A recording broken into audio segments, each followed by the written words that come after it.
Marvel just rated one of their Avengers Doomsday trailers with a fear warning. That means whatever they are about to show us is scary enough that kids should not watch it. And this is not the only trailer dropping. Marvel is releasing 4 separate teasers before Avatar: Fire and Ash hits theaters, and each one reveals a different piece of the puzzle. The first one already showed Steve Rogers returning, and now we know what the other 3 are about, but here's what nobody is talking about. One major Avenger is rumored to die in this movie, and it is someone fans actually care about. Plus, we are getting multiple universes colliding at once. Nicolas Cage might return as Ghost Rider, and the Young Avengers are finally assembling. I am covering the trailers, the death rumors, the multiverse collisions, and what all of this means for Secret Wars. Will Marvel actually kill off a founding Avenger, or is this just another fake out? The fear label mystery.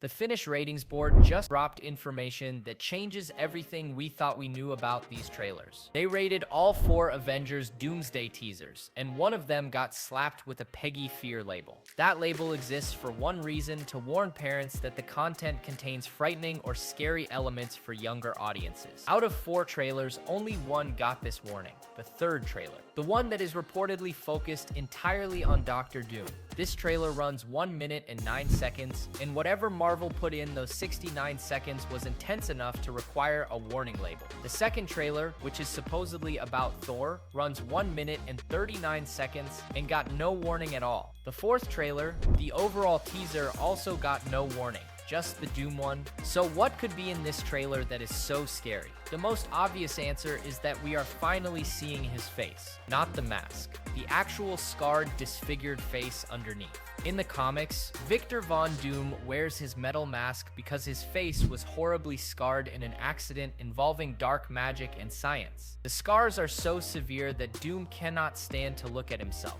He is a man who was once handsome and proud, now permanently marked by his own hubris. If Marvel shows that transformation or reveals the extent of his scars in graphic detail, that alone could justify a fear rating. Imagine a close-up shot of burnt, twisted flesh. Imagine seeing the moment his face was destroyed. That would be disturbing for a 10-year-old kid, but there is another possibility.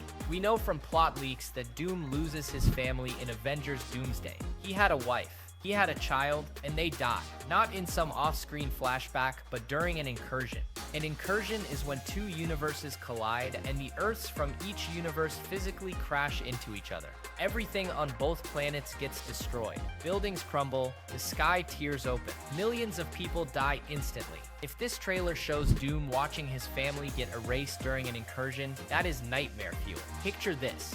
Doom is holding his child. The sky above him splits open. Another Earth appears in the sky, growing larger and larger. He knows what is about to happen. He knows he cannot stop it. And then everything goes white. That kind of scene would absolutely earn a fear label. It is not just scary. It is traumatic. And it would explain why Doom becomes the villain he is in this movie. Grief and rage are powerful motivators. A man who loses everything will do anything to prevent it from happening again, even if that means conquering the multiverse, even if that means becoming a god, even if that means killing anyone who stands in his way. But this fear label reveals something even bigger. Marvel is not holding back. They are showing us the horror of the multiverse collapsing. They are showing us real consequences, real pain, real loss. This is not a fun superhero romp where everyone makes quips and walks away unscathed. This is a story about the end of everything, and Doom is at the center of it. The question is whether Marvel will show his scarred face, the death of his family, or both.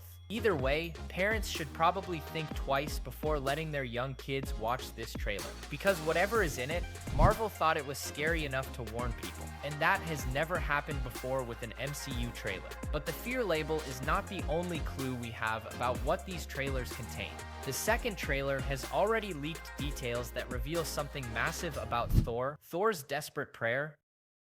The second Avengers Doomsday trailer is all about Thor, and we already know exactly what he says in it. The leaked dialogue goes like this: "Of all the crowns, the kingdoms, the pride, I ask for none. Father, hear your son. I am not worthy of life, but still I beg you to let the thread lengthen. Not for thunder, not for war. Let me remain long enough to see my love once more." Thor is praying to Odin, or maybe to the Nords, the beings in Norse mythology who control fate. Either way, he is begging for his life to be extended. And the reason is simple. He wants to see his daughter again. Love Gore, the little girl he adopted in Thor: Love and Thunder. She is the daughter of Gore the God Butcher, the villain from that movie. Thor took her in after Gore died, and she became his whole world. Now Thor is dying, or at least he thinks he is, and he is not asking for more time so he can fight. He is not asking for glory or power. He just wants to see his kid one more time. This is a completely different Thor than we have ever seen. This is not the cocky god who threw his hammer around and cracked jokes. This is not even the broken Thor from Endgame who drank beer and played video games. This is a father. A man who has lost everything multiple times and finally found something worth living for. And now he is about to lose that too. The phrase "let the thread lengthen" is a direct reference to Norse mythology. The Norns weave the threads of fate, and when your thread is cut, you die.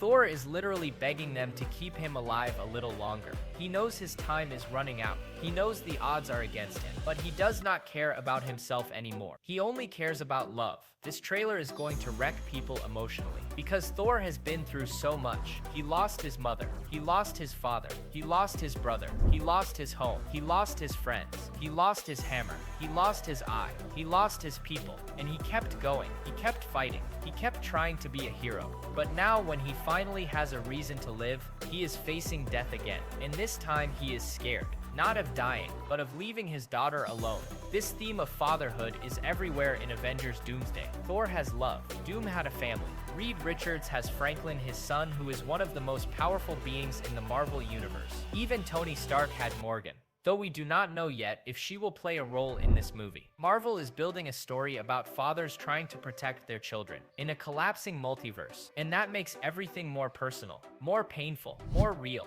Because when you have a kid, you are not just fighting for yourself anymore. You are fighting for their future. And when the multiverse is ending, what future is there? But Thor is not the only Avenger facing impossible odds. Another hero might not make it out of this movie alive, and his death could be the catalyst that changes everything. Scott Lang's final stand. Make sure you are subscribed, because we are posting daily updates on Avengers Doomsday and Secret Wars as more leaks come out. Now let's talk about the rumor that has fans divided. Scott Lang might die in Avengers Doomsday, and his death could be the reason the Young Avengers finally assemble. This rumor comes from a leaker named Majestic, and while it is not confirmed, it lines up perfectly with what Marvel has been setting up. At the end of the Marvels, Kamala Khan started recruiting young heroes. She visited Kate Bishop, and they mentioned Cassie Lang, Scott's daughter. Then in Daredevil Born Again, Kamala and her friends were seen in California, likely trying to recruit Cassie for the team. Marvel has been planting these seeds for years. Cassie already has powers. She already has a suit. She already wants to be a hero like her dad. The Young Avengers are coming. We have seen leaked concept art from Avengers Secret Wars that shows the full team. Wong and Star-Lord are leading them. The roster includes Wiccan, Speed, Cassie Lang, Kate Bishop, and Kamala Khan. And Scott Lang is nowhere in that image. That could be a coincidence, or it could be a spoiler. If Scott dies in Avengers Doomsday, his death would give Cassie a powerful motivation to step up. She would not just be a hero because it is cool. She would be a hero because her father died protecting the world, and she needs to finish what he started. That is a strong emotional arc. But here is the thing. Some fans think Scott should have died back in Ant-Man and the Wasp: Quantumania. He should have been killed by Kang to establish how dangerous Kang is. But Marvel did not do that. They let him live. So why kill him now? Because Doomsday is different. This is not a solo movie. This is not a small-scale threat. This is the multiverse collapsing. This is Doctor Doom, a villain far more dangerous than Kang ever was. If Marvel wants to show that Doom is a real threat, they need to kill someone we care about. And Scott Lang is the perfect candidate. He is a founding Avenger. He helped defeat Thanos. He is funny, likable, and heroic. But he is also expendable in a way that characters like Thor or Spider-Man are not. Paul Rudd is not locked into a 10-movie contract. Ant-Man does not have another solo film announced, and Cassie is already set up to take his place. It makes sense from a storytelling perspective. It makes sense from a business perspective, and it makes sense from a thematic perspective, because Doomsday is a movie about fathers and their children. Scott Scott dying to protect Cassie would be a gut punch moment that raises the stakes for everyone, and it would give the Young Avengers a reason to exist. Because right now they feel like a random group of kids, but if they come together to honor a fallen hero, that gives them purpose. That gives them weight. Now, just because Scott dies in Doomsday does not mean he is gone forever. This is the multiverse. We could meet another variant of Scott Lang in Secret Wars, or maybe magic brings him back somehow. But even if he returns, it will not be the same Scott. It will not be the same relationship with Cassie. Death still matters, even in a multiverse story. And if Marvel really does kill Scott Lang, it will hit harder than people expect. But Scott is not the only surprise cameo we are hearing about. One of the most iconic Marvel heroes from the 2000s is reportedly returning, and this time he is not just a rumor. Ghost Rider returns. Nicolas Cage is returning as Ghost Rider in Avengers Secret Wars. This comes from Daniel RPK, one of the most reliable scoopers in the industry. And while we have heard rumors about Ghost Rider appearing in Doomsday, this is the first time we have confirmation that Nicolas Cage specifically is involved, and it makes perfect sense. After Deadpool and Wolverine brought back Wesley Snipes as Blade, Marvel proved they are willing to bring back actors from the early 2000s superhero era. Those movies were not part of the MCU, but they were part of Marvel history. They were part of the foundation that made the MCU possible. Nicolas Cage starred in 2 Ghost Rider movies, Ghost Rider in 2007 and Ghost Rider Spirit of Vengeance in 2012. Both movies were critically panned, but they have a cult following, and Cage himself has said multiple times that he would love to play the character again. He almost appeared in Deadpool and Wolverine. He was almost in Doctor Strange in the Multiverse of Madness, but both times the cameo did not happen for various reasons. Now it looks like Marvel is finally pulling the trigger, and Secret Wars is the perfect place to do it. Because Secret Wars is not just about the main MCU heroes, it is about the entire multiverse. Every timeline, every universe, every version of every character. We are going to see Tobey Maguire Spider-Man again. We are probably going to see Andrew Garfield's Spider-Man. We might even see characters from the Fox X-Men movies or the old Fantastic Four movies. And Nicolas Cage's Ghost Rider fits right into that lineup. Imagine this, the final battle on Battleworld. Heroes from every universe coming together. And then through a portal, a flaming motorcycle roars in. The spirit of vengeance has arrived. That would be an incredible moment, and it would honor a version of Marvel that a lot of fans grew up with. But here is the thing, Ghost Rider is not just a cool cameo, he is a genuinely powerful character. In the comics, Ghost Rider can burn away sins and destroy demons. He is one of the few beings who can actually hurt someone like Dr. Doom if Doom is using dark magic. So having Ghost Rider show up in Secret Wars is not just fan service, it is strategic. It is a character who can actually make a difference in the fight. And if Marvel is smart, they will not just use him for one scene. They will give him a moment that matters. A moment that reminds people why Ghost Rider is awesome. Because Nicolas Cage is one of the most charismatic actors alive. He is weird, he is intense, and he fully commits to every role. If you give him a chance to go all in as Ghost Rider one more time, he is going to make it memorable. And honestly, it would be a huge missed opportunity if Marvel did not bring him back. They have already set the precedent with Blade. They have already shown they are willing to honor the past. Nicolas Cage as Ghost Rider is the next logical step, but Ghost Rider is not the only piece of the multiverse puzzle. We are also hearing about which universes are going to collide in Doomsday, and the answer is more insane than anyone expected. The multiverse collision. The worlds of Deadpool, Wolverine, and Tobey Maguire Spider-Man are colliding in Avengers Doomsday. That is the latest report, and it confirms what a lot of people have been speculating for months. Doomsday is not just about one incursion, it is about multiple universes colliding at the same time. The multiverse is not slowly falling apart, it is exploding. In the comics, when 2 universes collide, their Earths are the first things to make contact. Because in Marvel cosmology, Earth is the center of every universe. It is the nexus point. The anchor. When an incursion happens, the Earths appear in each other's skies, growing larger and larger until they physically crash into each other. And when that happens, both Earths are destroyed, which means both universes die. The only way to stop it is to destroy one of the Earths before the collision happens. That is why the Illuminati in the comics built world-killing bombs. That is why they made the impossible choice to destroy other Earths to save their own. It is the trolley problem on a cosmic scale.